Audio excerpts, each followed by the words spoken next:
Kaiser, তুমি কি চাও আমার থেকে? আমার জীবনটাকে তুমি তছনছ করে দিতে চাও? তুমি কি আমাকে রাস্তায় ফেলে দিতে চাও? তুমি আমাকে পথে বসাতে চাও? তুমি কি চাও আমি আমার বাচ্চাটাকে নিয়ে রাস্তায় রাস্তায় ঘুরে বেড়াই? কি করলে তোমার একটু শান্তি হবে বলো তো? তোমার অনেক রাগ না আমার উপরে? কি তোমার সাথে পার্সোনাল সময় কাটালে তুমি খুশি হবা? তুমি আমাকে তখন শান্তি দিবা?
মিসেস ফাহিম, আমি খুবই দুঃখিত আপনাকে এমন একটা জায়গায় ডেকেছি।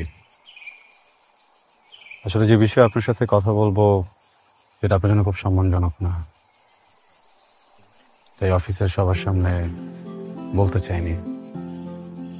আপনি বেশ কয়েকবার অফিসে এসেছেন আমার সাথে কথা বলার জন্য, কিন্তু আমি আপনাকে সময় দিইনি।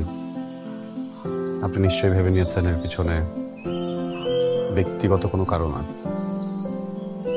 ভুল। আমি বা আমার কোম্পানি আমরা প্রফেশনাল, তাই ডকুমেন্টস ছাড়া আপনার সাথে কথা বলতে চাচ্ছিলাম। ফাইনালি ইনভেস্টিগেশন রিপোর্ট চলে এসেছে। এখানে আপনার হাজব্যান্ডের করা সব ফ্রডের ডিটেলস আছে। একজন সচেতন মানুষ হিসেবে পুরোটা দেখে আমাদের বলবেন এখন আপনার হাজব্যান্ডের সাথে আমাদের কি করা উচিত।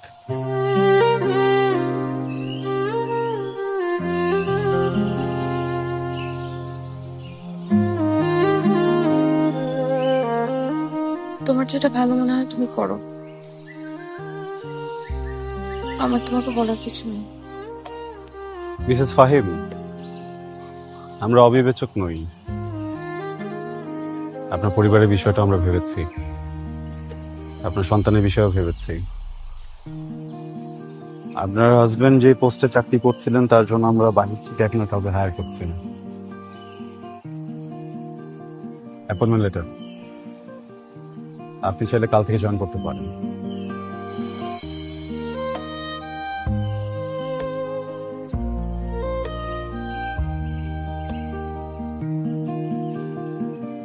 Thank you. ওয়েলকাম।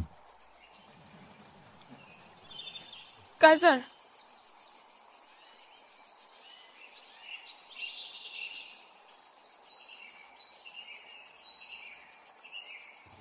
আমাকে কি একবার নাম ধরে ডাকবেন?